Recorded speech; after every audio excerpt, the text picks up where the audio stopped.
नमस्कार, माझे नाव आहे सौ अवंतिका हेमंत कदम. माझी शाळा आहे कुमुद विद्या मंदिर. यशवंतराव चव्हाण महाराष्ट्र मुक्त विद्यापीठ नाशिक अंतर्गत शालेय व्यवस्थापन पदविका P10 म्हणजेच डिप्लोमा इन एज्युकेशन हा अभ्यासक्रम आहे.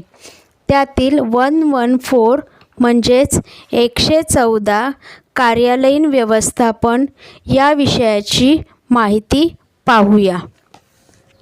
2. लिपिकांची व तत्सम सेवकांची सेवा ज्येष्ठता. क. लिपिक पदोन्नतीच्या श्रेणीतील लिपिक वर्गीय व पर्यवेक्षीय पदामध्ये कनिष्ठ लिपिक, वरिष्ठ लिपिक, प्रमुख लिपिक आणि अधीक्षक यांचा समावेश होतो.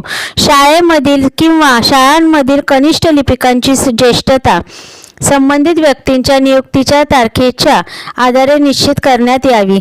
वरिष्ठ लिपिकाचे पद ज्येष्ठतम कनिष्ठ लिपिकाला पदोन्नती देऊन भरण्यात यावे.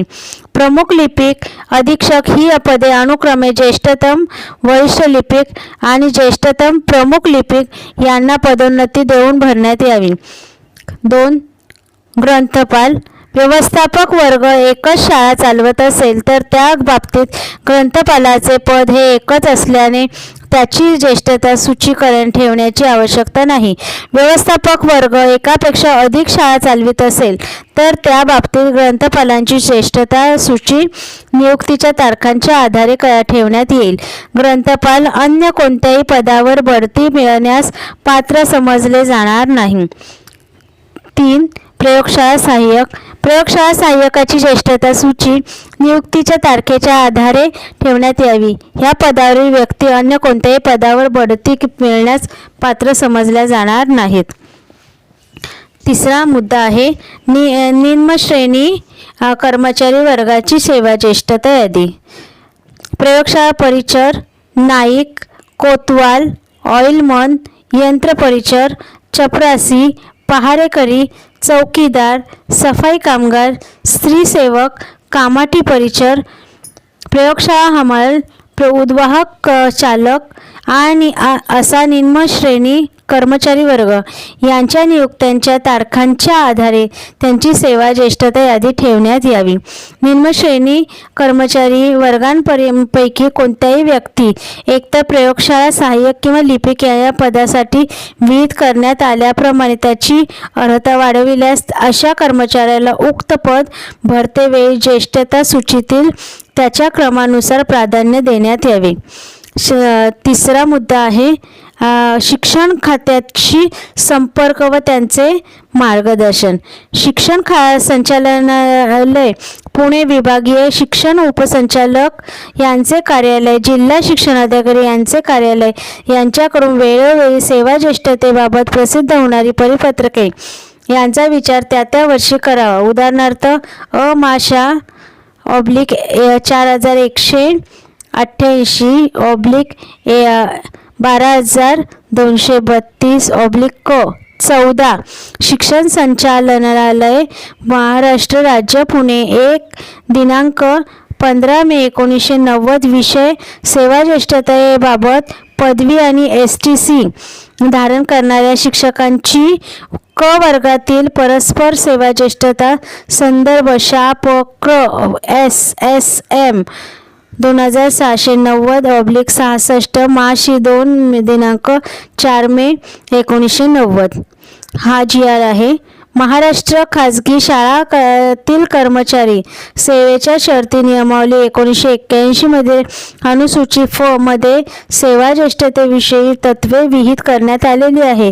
त्यामधील प्रवर्ग क मध्ये परस्पर सेवा ज्येष्ठता संदर्भात पदवी व प्रशिक्षण पदवी असलेल्या शिक्षकांचा समावेश होतो. यापूर्वी संचालनालयामार्फत पदवीधर STC शिक्षकासंबंधी असा खुलासा करण्यात आला होता की त्याने पदवी प्राप्त केल्यानंतर 10 वर्षे सेवा झाल्यावर त्याला प्रशिक्षित पदवीधर समजण्यात यावे. म्हणजे STC झालेल्या शिक्षकाला STC झाल्यानंतर 10 वर्षे लक्षात न घेता पदवी उत्तीर्ण झाल्यानंतरची 10 वर्षे सेवा लक्षात घेऊन क प्रवर्गात स्थान दिले जाते. आता मुंबई उच्च न्यायालयाच्या निकालानुसार रीट पिटिशन 265/88 STC नंतर 10 वर्षे सेवा झाली असल्यास ज्या तारखेला संबंधित शिक्षक पदवी अर्हता प्राप्त करेल त्या तारखेपासून त्याला BA BEd समकक्ष समजून क प्रवर्गात त्याचा समावेश करण्यात यावा असा निर्णय झाला आहे. शासनाने वरील संदर्भाच्या पत्राने यास मान्यता दिली असून त्यानुसार संबंधित शिक्षकांची सेवा ज्येष्ठता निश्चित करण्यासंबंधी सूचना दिलेल्या आहेत. तेव्हा आपण आपल्या कार्यक्षेत्रातील सर्व शैक्षणिक संस्थांच्या निदर्शनास वरील आदेश आणावेत. हे आदेश 4 मे 1990 पासून अंमलात येतील. शासनाच्या 4 मे 1990च्या निर्णयानुसार त्यामुळे या दिनांकापूर्वी देण्यात आलेल्या पदोन्नतीला वरील आदेशाप्रमाणे बाधा येणार नाही. वरील आदेश ज्यांना लागू आहेत अशा शिक्षकांकडून ते प्रशिक्षित पदवीधर वेतन श्रेणीच्या पदावर त्यांची नेमणूक होईल पर्यंत त्या वेतन श्रेणीची मागणी करता येणार नाही. या असे लेखी घेतल्यानंतरच त्यांना वरील सेवा ज्येष्ठतेचा लाभ देण्यात यावा. सही शिक्षण संचालकांकरिता. याचप्रमाणे दिनांक 25/11/88 पासून चित्रकला शिक्षकांची सेवा ज्येष्ठता कशी ठरवावी याबाबत झालेला बदल या ठिकाणी देण्यात आलेला आहे.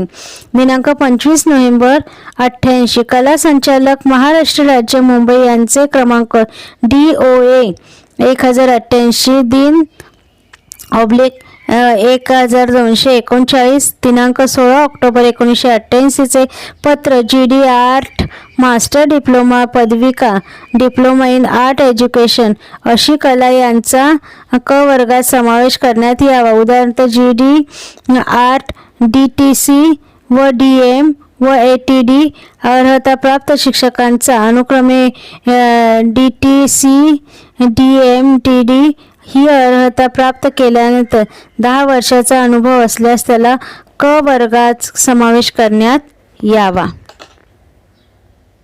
धन्यवाद.